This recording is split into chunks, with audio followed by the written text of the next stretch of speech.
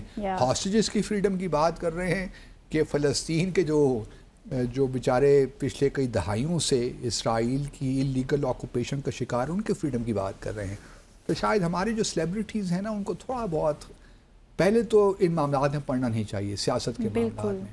اگر وہ ہمارے سیلیبریٹیز جو ہیں مختلف شعبہ ہے زندگی سے سیاسی ہو ہی جاتے ہیں تو پھر تھوڑا سا احتیاط سے کام لیں, یا تو پھر واضح طور پہ کہہ دیں نا کہ آپ نہیں مانتے کہ اسرائیل نے آکوپائی کر رکھا ہے, یا پھر آپ اسرائیل کو سپورٹ کرتے ہیں. کلیئر ورڈکٹ دے دینا, بالکل دے دیں. کوئی بھی آپ سے آپ بحیثیت ایک شخص یہ آپ اپنی رائے رکھنے کا حق رکھتے ہیں. بالکل ممکن ہے کہ میری رائے کسی ایک معاملے میں مختلف ہو آپ کی رائے سے, آپ کو اپنی رائے کا حق ہے, مجھے اپنی رائے کا حق ہے. تو کھل کے کہہ دیجئے نا کہ آپ فلسطین کے معاملے میں اسرائیل کے ساتھ کھڑے ہیں, تو مجھے یقیناً کوئی پریشانی نہیں ہوگی. ٹھیک ہے, ان کا وہ ہے, وہ اگر سمجھتے ہیں تو ان کی مرضی ہے. یہ سسٹم تو پوری دنیا میں چل رہا ہے. لیکن یہ کہنا کہ بھئی مطلب بات بھی نہیں کرنا اور کہنا بھی کہ جی میں یہاں ہوں, مطلب ایک لحاظ سے بہت ہی عجیب سا جواب ان کا آیا ہے. پیچھے بینرز بھی اٹھائے ہوئے ہیں نا لوگوں نے اٹھائے ہوئے ہیں, تو یہ کہنا کہ جی ان کو پتہ ہی نہیں تھا. یہ کوئی ٹپیکل فینس نہیں تھے جو انہوں نے سٹارٹ میں بھی وضاحت دی ہے نا کہ نہیں یہ ان کے جو friends strolling down a street in Manchester, یہ بالکل لغو سی بات ہے, اس میں کوئی حقیقت نہیں ہے.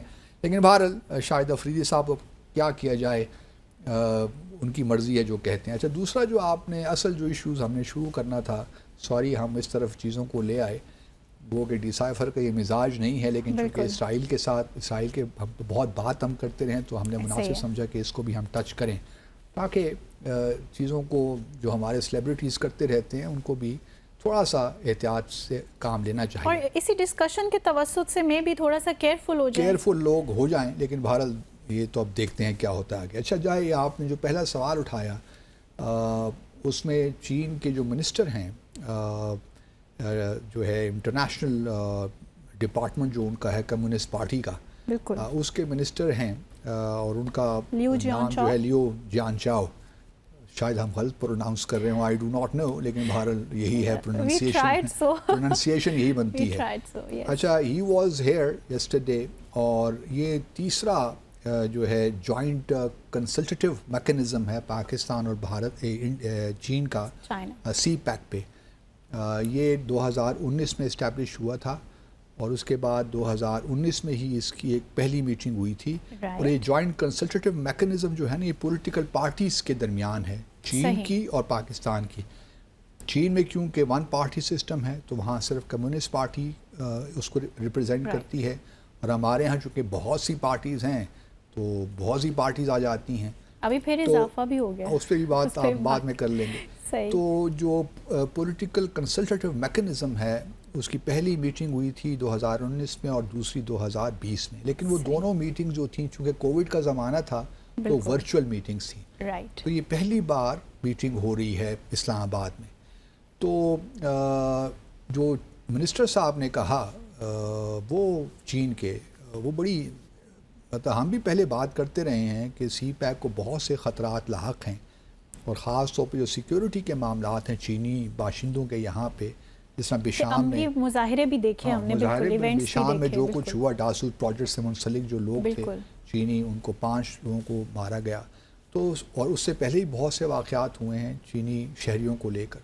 تو چین کے تو بڑے سیریس کنسرن ہے, اور انہوں نے اس دفعہ پبلک بھی اس کا اظہار کر دیا. انٹرسٹنگ بات یہ ہے کہ یہ بات انہوں نے ایک لحاظ سے آپ کہہ سکتی ہیں کہ اس اجلاس میں کہ جو پولیٹیکل پارٹیز کا اجلاس ہے, اس میں حکومت کے نمائندے تو ہیں, مطلب میسیج تو بڑا کلیئر ہے. انہوں نے کوئی ہی did not mince his words, انہوں نے بڑا کلیئر میسیج دیا ہے کہ جی چین کو بڑے تحفظات ہیں, خدشات ہیں, اور جب تک پولیٹیکل اسٹیبلٹی ملک میں نہیں ہوگی سی پیک اس طرح آگے بڑھ نہیں سکتا.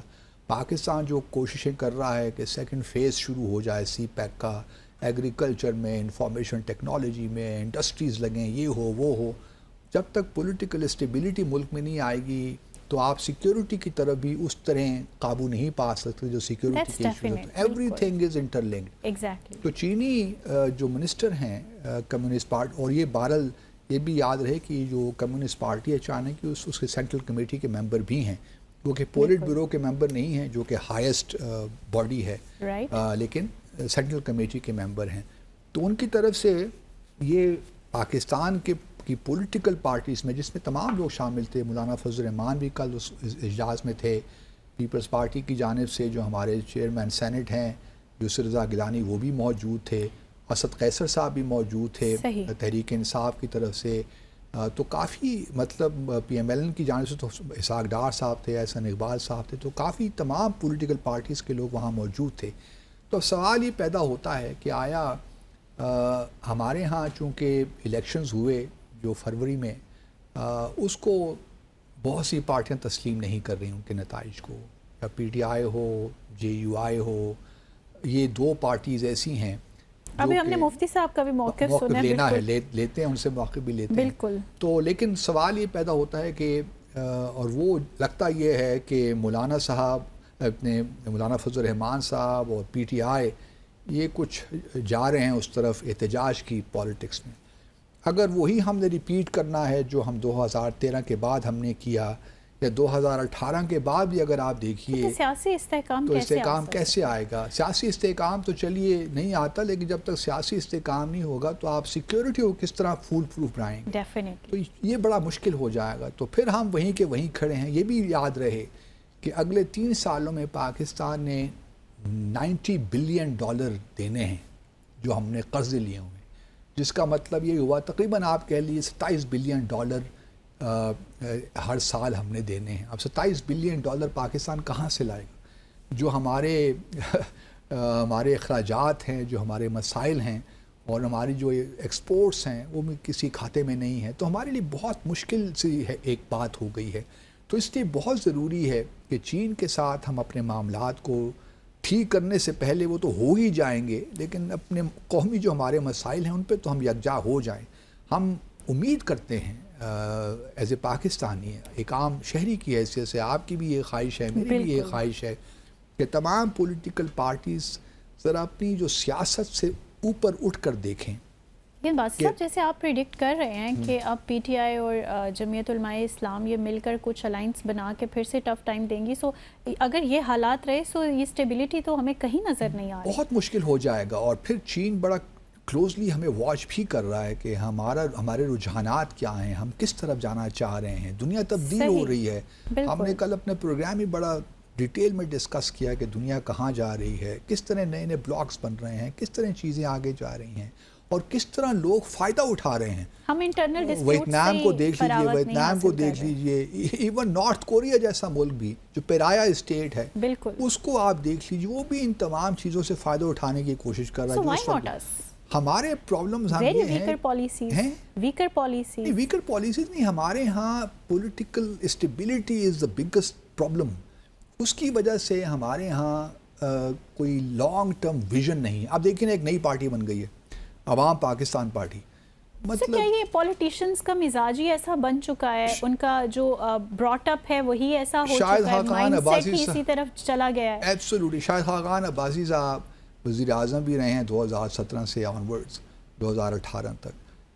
ان کو اب مطلب کیا بندہ کہے, وہ تو بہت پولیٹیکل پروسیسز کا پارٹ رہے ہیں یار, ساری عمر انجوائے, 33 سال 35 سال ہو رہی صاحب بھی, اور اب ان کو نئی پارٹی بنانے کا شوق پڑ گیا. اب ان سے کوئی پوچھے کہ پاکستان میں پہلے پولیٹیکل پارٹیز کم ہیں, انہوں نے کہا کہ نیا نظام, ان کا جو ایک نیریٹو ہے کہ بدلیں گے نظام.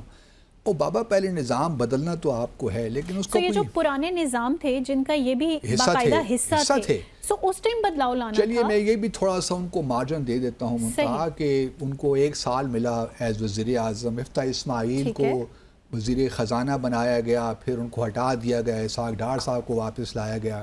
یہ بینیفٹ آف دا ڈاؤٹ دے دیتے ہیں ان کو اس بات کا کہ ان کو کام کرنے کا وقت نہیں ملا, موقع نہیں ملا. لیکن سوال یہ پیدا ہوتا ہے کہ لوگ آپ کی بات پہ یقین کیوں کریں. پہلے تو یہ ہے نا کہ آپ ہمیں کوئی بلو پرنٹ تو دیجئے نا کہ آپ نظام کس طرح تبدیل کریں. بلو پرنٹ کوئی ہے نہیں, کوئی چیز کاغذ پہ ہے نہیں ہمارے پڑھنے کے لیے کہ ہم اس کو پڑھیں, اس پہ بحث کریں, دیکھیں کس طرح. پارٹی مینیفیسٹو تو دور کی بات ہے نا, وہ تو جب الیکشنز ہوں گے تو ہم دیکھیں گے. لیکن اصل جو تبدیلیاں ہیں, جب آپ کہتے ہیں کہ ہم نظام تبدیل کریں گے, تو کس طرح تبدیل کریں گے؟ ذرا ہمیں سمجھائیں تو صحیح نا کہ کیا پلانز ہیں، کیا ویژن ہے آپ کا. یہ کہنا تو بہت آسان ہے، کل کو میں بھی اٹھ کے کہہ دوں کہ جی میں نظام بدلنے چلا ہوں، لیکن نظام اس طرح بدلتے نہیں ہیں. پاکستان کے زمینی حقائق کو سامنے رکھیے، جو ہمارے معروضی حالات ہیں ان کو سامنے رکھیے، پھر ہمیں کوئی پلان دیجئے. یہ جو آپ کی امیدیں ہیں نا، یا جو آپ کی وشفل تھنکنگ ہے، وہ پلان نہیں ہوتا. پلان وہ ہوتا ہے جو امپلیمنٹیبل بھی ہو، جو ڈویبل ہو. جو پلان صرف آپ کے دماغ میں ہو اور آپ شیخ چلی کی طرح اس کو بناتے رہیں، وہ پلان نہیں. میرے حساب سے پلان یا پالیسی نہیں ہوتی. پالیسی وہ ہوتی ہے، پلان وہ ہوتا ہے جس کو آپ امپلیمنٹ کر سکیں. تو مجھے بڑی معذرت کے ساتھ شاہد خاقان عباسی، مطلب پہلے ہی ہمارے ہاں 70-72 پتہ نہیں کتنی پارٹیاں ہیں.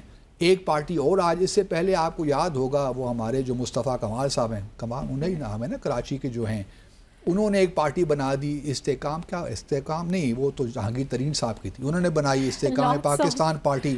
اس سے پہلے پتہ نہیں اور کون سی انہوں نے پارٹی، پاک سر زمین پارٹی، وہ انہوں نے بنا لی کراچی میں. صرف ان کو 1.5 لاکھ ووٹ ملا اس پارٹی بنانے کا. تو شاید خان عباسی بھی اپنے حلقے سے تو ممکن ہے کہ جیت جائیں. یہ بھی تو لوگوں کو کنفیوز کیا جا رہا ہے، کنفیوز نہیں، مزید انتشار پھیلایا جا رہا ہے، مزید عدم استحکام کی طرف لے کر جا رہے ہیں. جتنی زیادہ پارٹیاں ہوں گی اتنی زیادہ تقسیم ہوگی اس ملک میں. ہمیں ضرورت ہے کہ کچھ پارٹیاں رہ جائیں مین اسٹریم. ٹھیک ہے، ہر بڑے ہندوستان میں، بھارت میں بہت پارٹیاں ہیں، لیکن 2-3 پارٹیاں نیشنل لیول پہ ہیں، باقی کوئی ریجنل پارٹیز بھی ہیں، لیکن وہ مین اسٹریم پارٹیز کے ساتھ مل کر کام کرتی ہیں. ہمارے ہاں تو پارٹیوں کا ایک مطلب دکان سی لگی ہوئی ہے. سمجھ نہیں آتی کہ ہمارے سیاستدان جو ہیں وہ کس طرف ملک کو لے کر جا رہے ہیں. اور سچی بات تو یہی، کوئی سیاستدان بھی نہیں ہے صحیح معنوں میں، جو کہ یہ سارے بزنس مین ہیں. آپ شاید خان عباسی صاحب کو دیکھ لیجئے، مفتاح اسماعیل کو دیکھ لیجئے، سارے انڈسٹریلسٹ ہیں، بڑے بڑے. یہ ہے، میں اس پہ نہیں کر رہا، وہ ٹھیک ہے، انہوں نے بڑے جائز ان کے بزنس ہوں گے، سب کچھ ٹھیک ہے، لیکن سوال یہ پیدا ہوتا ہے کہ آپ ایک نئی پارٹی بنا کر آپ مزید لوگوں کو تقسیم نہیں کر رہے، منقسم ہو رہے ہیں نا لوگ. بالکل. یا تو یہ تھا کہ اگر آپ سمجھتے تھے کہ آپ کے پاس بڑا پلان آف ایکشن ہے، اور آپ پی ایم ایل این کے ساتھ کتنے سالوں سے ہیں، کتنی دہائیوں سے ہے، آپ پہ لازم تھا کہ آپ اسی پارٹی کے اندر رہ کر پارٹی کو چینج کریں، ان کے مائنڈ سیٹ کو تبدیل کریں. ویسے جتنے سٹربن ہمارے سیاستدان ہیں، کیا یہ پاسبل ہے کہ آپ نہیں، ہمارے سیاستدان کوئی سٹربن نہیں ہیں، ہمارے سیاستدان سارے مفاد پرست ہیں، کوئی سٹربننس نہیں ہے. یا تو یہ ہو نا کہ نظریاتی طور پہ بڑے کوئی کنوکشنز ہوں ان کی، میں کہوں کہ واہ واہ جی کیا بات ہے. جب آپ پوزیشن میں ہوتے ہیں تو ان کے نیریٹیوز کچھ اور ہوتے ہیں، حکومت میں آتے ہیں تو ایسا والٹے فاس ہوتا ہے کہ ایک دوسرا ہی بیانیہ شروع ہو جاتا ہے. بالکل جب وہ اپوزیشن میں ہوتے ہیں تو کوئی اور بات کرتے ہیں، حکومت میں آتے ہیں تو ان کا بیانیہ بالکل بدل جاتا ہے.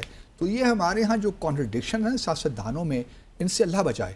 اور ابھی بھی دیکھیے بلاول صاحب کچھ کہتے ہیں، ایک دن کہتے ہیں کہ جی ہم بجٹ تسلیم نہیں کریں گے، اور اگلے دن شہباز شریف صاحب سے ملاقات ہوتی ہے، کہتے ہیں جی آپ دیکھیے گا بجٹ پاس ہونے کے بعد لگتا یہی ہے کہ یہ بھی شاید حکومت میں شامل ہو جائیں. باسط صاحب ون لاسٹ کوسچن، آپ کی ابھی تک پریڈکشنز جو ہیں ہوتی تو بڑی ٹف ہیں لیکن صحیح ثابت ہوتی ہیں. آپ ایکسپیکٹ کر رہے ہیں کہ ان کے پولیٹیکل پارٹی کو کوئی اور سیاستدان بھی جوائن کرنے جا رہے ہیں؟ ان میں کافی لوگ ہیں جنہوں نے جوائن کیا ہے، لیکن کوئی بڑے نام نہیں ہیں. مثال کے طور پر جو مصطفیٰ نواز کھوکر صاحب ہیں، انہوں نے معاذرت کر لی کہ میں اس پارٹی کو، اور انہوں نے صحیح فیصلہ کیا. صحیح. ناظرین یہاں لیں گے مختصر وقفہ، stay with us. Welcome back ناظرین، اور اب پروگرام میں ہمیں جوائن کریں گے اسکائپ پر جمعیت علماء اسلام کے رہنما مفتی کفایت اللہ صاحب، اور ساتھی ایمبیسڈر عبدالباسط صاحب بھی ہمارے ساتھ موجود ہیں. So welcome to the programme مفتی صاحب، بہت بہت شکریہ آپ کا وقت نکالنے کے لیے. مفتی صاحب، سب سے پہلے تو آپ سے یہ جاننا چاہیں گے کہ آخر کار یہ کیا ہونے جا رہا ہے؟ آپ کی جو پولیٹیکل پارٹی ہے، اس کی حکمت عملی، پولیٹیکل اسٹیبلٹی، اسٹینڈنگ ایگزیکٹلی ہے کہاں پہ؟ بسم اللہ الرحمن الرحیم. آپ سوال میں اس طرح تعجب ظاہر کر رہی ہیں جیسے کہ آپ کسی اور جمہوریت میں بیٹھی ہیں. ہمارے ہاں جو الیکشن میں ہوتا ہے ایک ڈرامہ، تو وہ تو آپ کے سامنے ہے. اب وہ جو لوگ ڈرامہ کرتے ہیں اس کے 5-6 مہینے کے بعد پھر اب یہ چھوڑ اس کو اس پر مٹی ڈال دیں، اب معیشت اور آگے بڑھیں. یہ بہت غلط طریقہ ہے. ہم نے 2018 جب بھی بات کی تھی کہ اداروں کو الیکشن میں مداخلت نہیں کرنی چاہیے.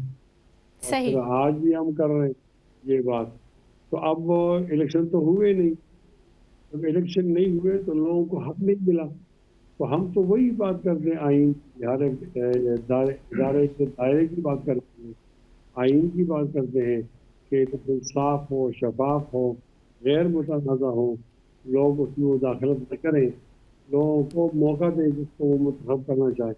اب لوگ کسی کو منتخب کرتے ہیں مثال کے زیڈ کو, اور ہم اس کو لے آتے ہیں وائی والے کو, تو ان کو ٹھیک نہیں ہے نا. تو ہم اس بنیادی بیماری کی طرف قوم کو متوجہ کر رہے ہیں. ہم کمپرومائز لوگ نہیں ہیں, ہم مذاکرات نہیں کریں گے, ہم انقلاب کی طرف بڑھیں گے. مفتی صاحب یہ بتائیے کہ آپ ٹھیک ہے الیکشنز کو, آپ جو نتائج ہیں الیکشنز کو آپ ان کو نہیں مانتے, لیکن آپ کے اراکین بہرحال نیشنل اسمبلی میں موجود ہیں. تو اب آپ کی کیا, کیونکہ آپ پی ٹی آئی کے ساتھ بھی گفت و شنید کر رہے ہیں, ساتھ ساتھ آپ پرائم منسٹر سے ہی ملاقات ہوئی مولانا صاحب کی, تو اب کیا ہے, مطلب کیا ڈسکشن ہو رہی ہے؟ کچھ ہمیں بتائیں گے کہ اندرون خانہ کیا بات چیت چل رہی ہے؟ نئے انتخابات کی طرف ہم جا رہے ہیں یا اسی سسٹم کو لے کر آگے چلنا ہے؟ اب سمجھے نا, وزیر اعظم اگر ہمارے ہاں آتا ہے تو منع تو نہیں کرتے کسی کو. ہم خوش اخلاق لوگ ہیں, بد اخلاق لوگ تو ہیں نہیں, مہذب لوگ ہیں. کیا وزیر داخلہ آتا ہے, ان لوگوں کو ایک خوف ہے کہ اگر جمعیت علماء اسلام اور پی ٹی آئی کا اگر آپس میں اتحاد ہو گیا تو ہمارے لیے حکومت کرنا مشکل ہو جائے گا. تو یہ اب اس کو روک رہے ہیں, اس اتحاد کو. اس اتحاد کو روکنے کے لیے کوئی بات نہیں ہے. سو مفتی صاحب کیا یہ اتحاد بننے جا رہا ہے؟ ہاں, اندر تو کوئی ذاتی لڑائی تو نہیں ہوتی. کل ہمارا اور پی ٹی آئی کا موقف الگ الگ تھا تو ہم دور تھے. اب ان کا بھی موقف یہ آج ایک ہو گیا. انتخابات دہشت ہیں, وہ بھی کہہ رہے ہیں, ہم بھی کہہ رہے ہیں, تو کیوں نہ ہم ایک ساتھ چلیں. صحیح, ایک ساتھ چلنے میں کوئی بات نہیں ہے. آپ نے ہمیں یہ تو بڑا کائنڈلی بتا دیا کہ اتحاد کی جانب کچھ پیش رفت ہو رہی ہے. یہ بتائیے کوئی ایسا پاسبلٹی ہے جہاں پہ مولانا صاحب کی ملاقات ہو عمران خان صاحب کے ساتھ جیل میں, کچھ ایسی صورتحال پیدا ہو سکتی ہے؟ جیل میں ملاقات تو مناسب نہیں ہوگی, لیکن اگر پی ٹی آئی کے کوئی آدمی ہمارے اسٹیج پہ آتا ہے اور ہم ان کے اسٹیج پہ آتے ہیں تو یہ شخصی ملاقاتیں تو نہیں ہوتی, پارٹی ٹو پارٹی ہوتی ہے. یہ عین ممکن ہے کہ ہم اور پی ٹی آئی دونوں ایک اسٹیج پہ کھڑے ہوں. اچھا, اس کے ساتھ ساتھ ایک اور سوال ہی پیدا ہوتا ہے مفتی صاحب کہ کیونکہ پی ایم ایل این کے اندر بھی ہمیں محسوس ہوتا ہے کہ جو قائد ہیں پی ایم ایل این کے, وہ تھوڑا سا ایمبیولنس کا شکار ہیں, تذبذب کا شکار ہیں. وہ شاید اس وقت وہ بھی وہی خیالات رکھتے ہیں جو آپ کے ہیں, لیکن آبویسلی وہ اس کو پبلکلی اس طرح اس کا اظہار نہیں کر سکتے. تو ابھی تک مولانا صاحب کی نواز شریف صاحب کے ساتھ کوئی ملاقات نہیں ہو پائی, اس کی کیا وجہ ہے؟ حالانکہ دوستی بہت پرانی ہے ان دونوں میں. نہیں, ملاقات تو ہوئی, آپ بھول گئے ہیں. ملاقات ہوئی ہے. مولانا صاحب نے اس کے بعد پریس کانفرنس میں کہا تھا کہ جس طرح ہم سوچ رہے ہیں وہ بھی اس طرح سوچ رہے ہیں. لیکن چونکہ ایک مشکل ہے کہ ان کی پارٹی کی حکومت ہے, ان کے بھائی وزیر اعظم ہیں, تو اب ہمارے لیے جس طرح آسانی ہے بات کرنا, اس طرح ان کے لیے آسانی تو نہیں ہے. یہ ایک مشکل ان کے لیے ہے. لیکن جیسے جیسے وقت گزرتا ہے اور ہمارا پی ٹی آئی کی تحریک ایک ساتھ شروع ہو جاتی ہے, انشاءاللہ نون والے بھی یہی فیصلہ کریں گے جو ہم کریں گے. اچھا, مولانا فضل الرحمان صاحب نے کل ایک جو اجلاس ہوا چین کے منسٹر صاحب کے ساتھ, چین کے منسٹر صاحب نے بڑے واضح طور پہ کہا کہ پولیٹیکل جو سیاسی عدم استحکام کی وجہ سے سی پیک آگے نہیں بڑھ رہا. تو اب آپ نہیں سمجھتے, جمعیت العلماء اسلام کا یہ خیال نہیں ہے کہ اب جو ایجیٹیشن کی پالیٹکس ہے اس سے شاید پاکستان کو مزید نقصان ہو, تو کوئی ایسی صورتحال نکلے جہاں جس میں مصالحت کی طرف معاملات آگے بڑھیں؟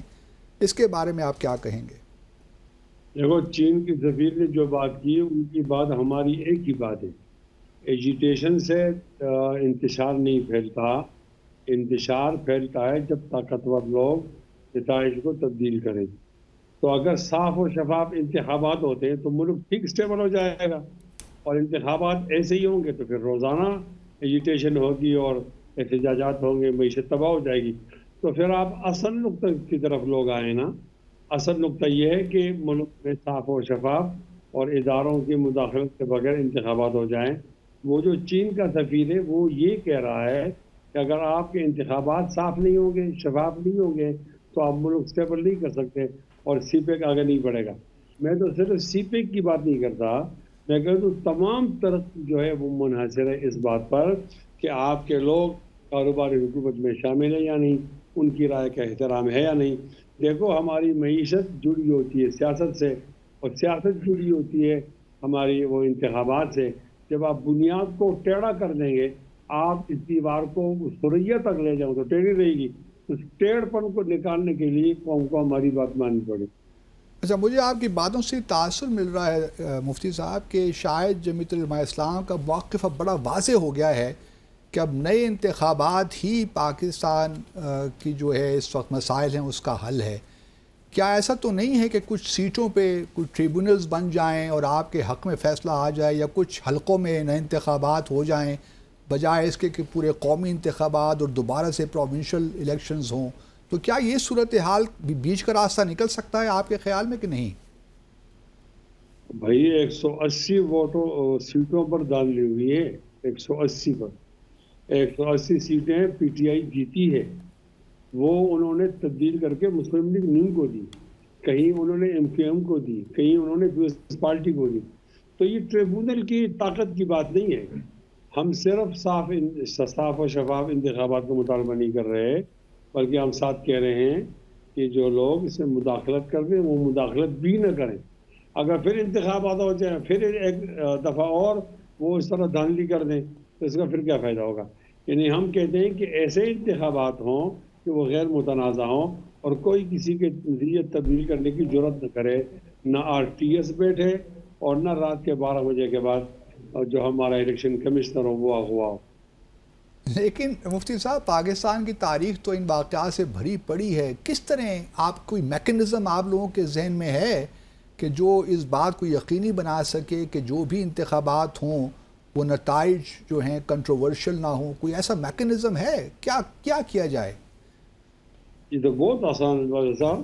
ہمارے جو اسٹیبلشمنٹ ہے یا سیاسی جرنیل ہیں وہ مداخلت نہ کریں تو باقی لوگ جس کو لانا چاہے پاکستانی ہوں گے, انڈین تو نہیں لاتے. یہ تو آسان میکینزم ہے. اب جو طاقتور لوگ ہیں ان کو لوگ کہہ نہیں سکتے, تو سوالات کے بوچھاڑ ہم پہ ہو جاتی ہے. بھائی ان سے کہو آپ مداخلت نہیں کرو, آپ نے تو حلف اٹھائے, وہ اپنا کام کریں. ہر ایک آدمی اپنا کام کرے جو آئین نے بتایا ہے, تو انتخابات ٹھیک ہوں گے. اگر انتخابات غلط ہوں گے اور کوئی آدمی یہ سمجھے کہ ہم ان کو قبول کریں تو یہ خیال استو محال استو جنو. اچھا مفتی صاحب, سوات میں واقعہ ہوا ہے, ایک عیسائی نوجوان کو آج قتل کر دیا گیا بلاسفیمی کے معاملے میں. تو آپ کا کیا ری ایکشن ہے اس کے بارے میں؟ کوئی دیکھو ملک میں لاقانونیت تو موجود ہے نا, اور خاص کر مذہبی حوالے سے ہمارے عدلیہ کے پاس 2 قسم کے ترازو ہوتے ہیں. وہ اس قسم کے واقعات پر انصاف فراہم نہیں کرتے. جب وہ انصاف نہیں فراہم کرتے تو لوگ پھر قانون ہاتھ میں لے لیتے ہیں. ہمیں یاد پڑتا ہے کہ قادیانیت کے حوالے سے ہمارے 500 کیسز جو ہیں وہ التوا میں پڑے ہیں, اب وہ فیصلے نہیں کر رہے. اس طرح یہ واقعات بھی آ جاتے ہیں. تو جب لوگ عدالت سے, قانون سے اور عدلیت سے مایوس ہو جائیں, ان کا یہ رد عمل ہوتا ہے. اب لوگ کہتے ہیں کہ رد عمل کو اس طرح نہیں آنا چاہیے. بھئی ایک عمل ہوتا ہے قواعد و ضوابط کے مطابق. رد عمل تو پھر جیسا آتا ہے آ جاتا ہے نا. اس لیے بنیادی طور پر ہمیں عدلیہ کو اتنا زیادہ مؤثر بنانا چاہیے کہ لوگ اس پہ اعتماد کریں اور لوگ خود قانون ہاتھ میں نہ لیں. ٹھیک, بہت شکریہ. مفتی کفایت اللہ صاحب ہمارے ساتھ موجود تھے اور آپ نے اپنی پارٹی کا بڑے واضح موقف دیا. شہباز شریف صاحب کے لیے مشکلات بڑھنے جا رہی ہیں. واللہ عالم بالصواب. اگلے سیگمنٹ میں ڈسکس کرتے ہیں, ہمارا وقت ختم ہو گیا لگتا ہے. صحیح. ناظرین یہاں لیں گے مختصر وقفہ, stay with us. Welcome back ناظرین. باسط صاحب, انٹرنل پولیٹیکل ڈائنامکس کو تو ہم نے بہت ڈیٹیل ڈسکس کیا. فائد صاحب نے, مفتی صاحب نے اچھی باتیں کی ہیں, بہت زبردست. اور مجھے بڑا شاکنگ تھا میرے لیے کہ آپ نے جو فرسٹ سیگمنٹ میں پریڈکشنز کی, so he was on the same page, on that track. ہاں کہ جی یہی ہونے جا رہا ہے. کچھ پہلے سے علم تھا. شاید دیکھیے Maybe the شاید predictions ہم نے ان سے پہلے بات کر لی تھی ٹیلی فون پہ سو کچھ انٹرنیشنل ڈائنامکس کی جانب آئیں گے. اور ابھی بنگلہ دیش کی وزیر اعظم شیخ حسینہ واجد نے رخ کیا ہے بھارت کا. ہم نے اپنے ایک پریویس پروگرام میں بھی آپ نے ہی یہ بولا تھا کہ شاید بھارت ہی جائیں پہلے چین سے پہلے. ہی جائیں. تو اچھا بڑا انٹرسٹنگ ہے شیخ حسینہ کل جمعرات اور جمعے کے دن شاید بھارت میں تھیں. اور ہمارا خیال یہی تھا کہ جہاں چین ان کو کوشش کر رہا ہے کہ بنگلہ دیش کے ساتھ تعلقات ٹھیک ہوں, خاص طور پہ ٹیسٹا ریور کا جو ہے اس کو ڈیولپ کرنے کے لیے چین نے انویسٹمنٹ بھی کی ہے, $1 بلین کا ان کو کہا بھی ہے. لیکن بہرحال شیخ حسینہ کا ایک رجحان بھارت کی جانب ہے, اور وہ رجحان فطری ہے میرے خیال میں, کیونکہ کہ وجہ پاکستان ایسٹ پاکستان نہیں, جب ایسٹ پاکستان الگ ہوا نا ہم سے تو اس وقت یہ بھارت میں تھیں. تو ایک لحاظ سے یہ بھارت مطلب شی فیلز کے بھارت نے کافی ان کی ہیلپ کی ہے بنگلہ دیش بنانے میں, تو بھارت کے ساتھ تو رہنا چاہیے نا جی. لیکن اس کا ہرگز مطلب یہ نہیں ہے کہ وہ چین کے ساتھ تعلقات نہیں بڑھائیں گی, وہ استعمال کریں گی دونوں کو بیلنسنگ ایکٹ کے طور پہ, ان کے ساتھ بھی رہیں گی. لیکن بہرحال بھارت کے ساتھ تو چونکہ ان کا ایک لحاظ سے وہ نیبر بھی ہیں اور بارڈرز بھی لگتے ہیں, تو کوئی وجہ نہیں ہے کہ وہ بھارت کو اننیسیسریلی بالکل ہی پٹ آف کر دیں. اب یہ جو شیخ حسینہ کا وزٹ ہوا, یہ بھی یاد رہے کہ شیخ حسینہ ابھی کچھ عرصہ پہلے 9 جون کو بھارت ہی میں تھیں, اور انہوں نے مودی صاحب کی جو اوور ٹیکنگ سیریمنی تھی اس میں بھی شرکت کی. لیکن اب پھر وہ آئی ہیں 2 دن کے دورے پہ, اسٹیٹ وزٹ ہوا ہے, اور میں سمجھتا ہوں کہ بھارت کو اس بات پہ اطمینان ہوگا کہ چلیے جی پہلا جو وزٹ, کیونکہ بنگلہ دیش میں بھی انتخابات ہوئے ابھی پچھلے مہینے, تو پہلا وزٹ جو شیخ حسینہ نے کیا وہ غیر ملکی دورہ جو ہوا وہ بھارت ہوا. تو اس کی بڑی امپورٹنس ہوتی ہے کہ جو بھی شخص منتخب ہوتا ہے, حکومت بناتا ہے, تو پہلا دورہ کس ملک میں کرتا ہے. ہاں, وہ ریفلیکٹ کرتا ہے کہ آپ اپنے ملک کو کہاں لے جانا چاہتے ہیں یا کہاں کھڑے ہیں آپ. تو دا فیکٹ کہ شیخ حسینہ نے اپنا پہلا دورہ بھارت کیا ہے رادر دین چین, تو یہ سجیسٹ کرتا ہے کہ بھارت جو ہے بھارت کے ساتھ تعلقات کو بڑی اہمیت دیتی ہیں. لیکن میں ساتھ فوری طور پہ آئی مسٹ ہیسن ٹو ایڈ کہ اگلے مہینے وہ چین بھی جا رہی ہیں. تو جولائی کے مہینے وہ چین میں بھی ہوں گی. اور تو یہ ایک انٹرسٹنگ ہے کہ یہ بات درست ہے کہ وہ بھارت جا رہے ہیں, لیکن ان کو اس بات کا بھی ادراک ہے, احساس ہے کہ چین بھی بڑے غور سے اس وزٹ کو فالو کر رہا ہوگا. تو انہوں نے چین بھی جانے کا ارادہ کر لیا ہے, اور اگلے مہینے وہ چین بھی جائیں گی. اسی کے ساتھ آپ نے شاید ذکر کیا کہ ایک امریکی کانگریس کا وفد بھی بھارت گیا ہے. اچھا, وہ بھی بڑا انٹرسٹنگ ایک لحاظ سے, اس میں یہ 7 رکنی وفد ہے, اور it is headed by Michael McCaul, جو کہ جو ہے اپنا انٹرنیشنل افیئرس کمیٹی جو ہے, فارن ریلیشنز کمیٹی جو ہاؤس آف ریپرزینٹیٹیوز کی, اس کی چیئرمین ہے. لیکن جو اہم بات ہے کہ اس میں جو سابق اسپیکر تھیں ہاؤس آف ریپرزینٹیٹیو کی, نینسی پیلوسی, وہ بھی اس وفد میں شامل ہیں. نینسی پیلوسی جو ہیں بڑی انٹرسٹنگ خاتون ہیں. یہ انہوں نے پچھلے سال ریٹائر ہونے سے پہلے تائیوان کا بھی دورہ کیا تھا, جس کے بعد چین نے بڑا سخت ریئیکٹ کیا. اب یہ اس وفد میں شامل ہیں, اور انہوں نے دھرم شالہ میں جا کر, جو کہ ہماچل پردیش کا آپ کہہ لیجئے کہ سیکنڈ کیپٹل ہے, شملہ اور ہماچل دھرم شالہ, تو وہاں پہ دلائی لاما سے ملاقات بھی کی. اب دلائی لاما کا معاملہ کچھ یوں ہے کہ کیونکہ چین کا کلیم سارا اس علاقے میں ہے, اور وہ یہ دیکھتے ہیں کہ جو دلائی لاما ہیں جن کو بھارت نے پناہ دے رکھی ہے پچھلے کئی دہائیوں سے, یہ سیپریٹسٹ ہیں اور یہ چین کو توڑنا چاہتے ہیں. تو چین نے کنڈیم کیا, اپنے تحفظات کا اظہار کیا کہ یہ ملاقات جو امریکی کانگریس نے دھرم شالہ میں کی ہے یہ بالکل پرووک کرنے کے مترادف ہے چین کو, اور امریکہ کو ان چیزوں سے باز رہنا چاہیے ورنہ تعلقات مزید خراب ہو جائیں گے. بھارت نے بھی اس سے ایکسپلینیشن دی ہے کہ ہم نے صرف دلائی لاما کو ایک اسائلم دے رکھی ہے اور ہم نے ان کو اور یہ صرف مذہبی بنیادوں پہ ہم نے دے رکھی ہے اور ان کو اجازت نہیں ہے کہ وہ کسی بھی سیاسی ایکٹیویٹی میں حصہ لیں. صحیح. لیکن یہ بھی ایک عجیب سی بات ہے. ایک طرف تو دلائی لامہ دنیا سے جو ویسٹرن دنیا سے جو بھی آتا ہے خواہ آپ دیکھیں نا کانگریس کے وقت سے ملنا تو بذات خود ایک پولیٹیکل ایکٹیویٹی ہے.